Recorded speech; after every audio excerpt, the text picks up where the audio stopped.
Kak. Assalamualaikum warahmatullahi wabarakatuh. Kami dari kelompok 5 ingin mempraktekkan sistem koloid pada agar-agar. Koloid adalah suatu campuran zat heterogen antara dua zat atau lebih di mana partikel-partikel zat yang berukuran koloid tersebar merata dalam zat lain. Ukuran koloid berkisar antara 1 sampai 100 nanometer. Sistem koloid termasuk salah satu sistem dispersi. Sistem dispersi lainnya adalah larutan sejati dan suspensi. Larutan merupakan sistem dispersi yang ukuran partikelnya sangat kecil, sehingga tidak dapat dibedakan antara partikel dispersi dan pendispersi. Sedangkan suspensi merupakan sistem dispersi dengan partikel berukuran besar dan terbentuk endapan. Sistem koloid terdiri dari dua fase, yaitu fase terdispersi dan fase pendispersi. Fase terdispersi ataupun fase pendispersi dapat berupa padat, cair, dan gas. Berdasarkan fase terdispersi dan fase pendispersi, maka sistem koloid dapat dibagi menjadi 8 macam, yaitu sol padat, sol, aerosol padat, aerosol cair, emulsi, emulsi padat, buih, dan busa padat. 1. Sol padat, terdispersi padat dan pendispersi padat. Contohnya, paduan logam, kaca berwarna. 2. Sol, terdispersi padat dan pendispersi cair. Contohnya, cat, pasta gigi, kanji, sol emas, agar-agar. 3. Aerosol padat, terdispersi padat dan pendispersi gas. Contohnya, asap, debu. 4.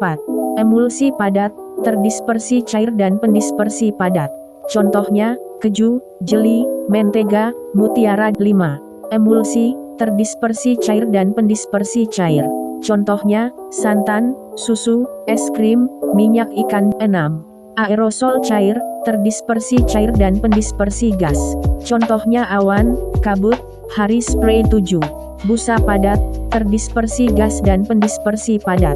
Contohnya, batu apung, karet bus. 8. Buih, terdispersi gas dan pendispersi cair. Contohnya, buih sabun, krim kocok. Adapun sifat-sifat koloid beserta contohnya. 1. Efek tindal.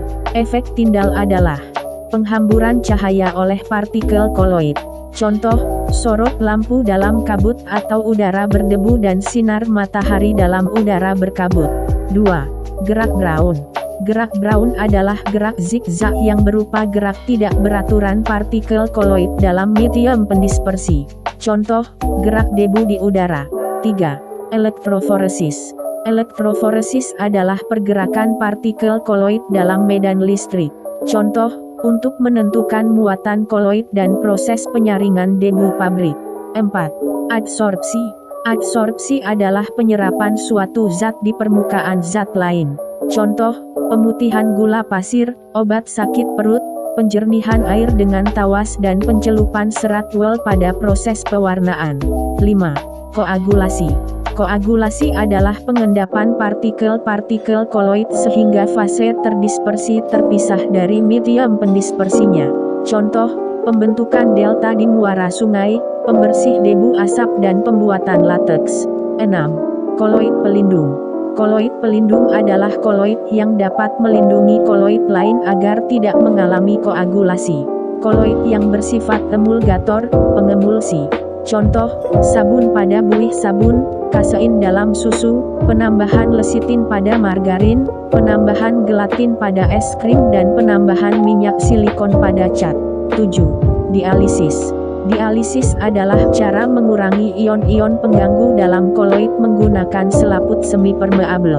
Contoh, memisahkan ion-ion sianida dari tepung tapioka dan proses cuci darah. Agar-agar disebut koloid karena dalam proses pembuatannya terbentuk struktur gel yang tercipta karena ketika dipanaskan di dalam air, molekul agar-agar dan air bergerak bebas. Kemudian saat didinginkan, agar-agar merupakan koloid yang mempunyai sifat koloid liofil.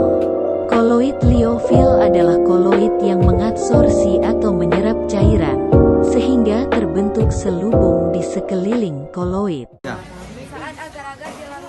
dalam air, maka akan terbentuknya gelombang suspensi. Namun ketika agar-agar dipanaskan di dalam air, maka molekul agar-agar dan air bergerak bebas. Dan ketika didinginkan, molekul-molekul agar-agar mulai saling bergerak kisi-kisi yang mengandung air, sehingga dapat disebutkan sistem solid padat dan air. Sol agar-agar akan menjadi gel saat dipanaskan. Peristiwa tersebut terjadi karena pada saat dipanaskan di air, agar-agar dan air bergerak bebas. Pada pembuatan sol agar-agar, sistem koloid digolongkan ke dalam tipe dispersi. Karena agar-agar merupakan koloid yang dibuat dengan cara dipeptidasi oleh air. Berikut adalah cara pembuatan agar-agar.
Saya Bayu. Saya Muhammad Zikrang Gazam.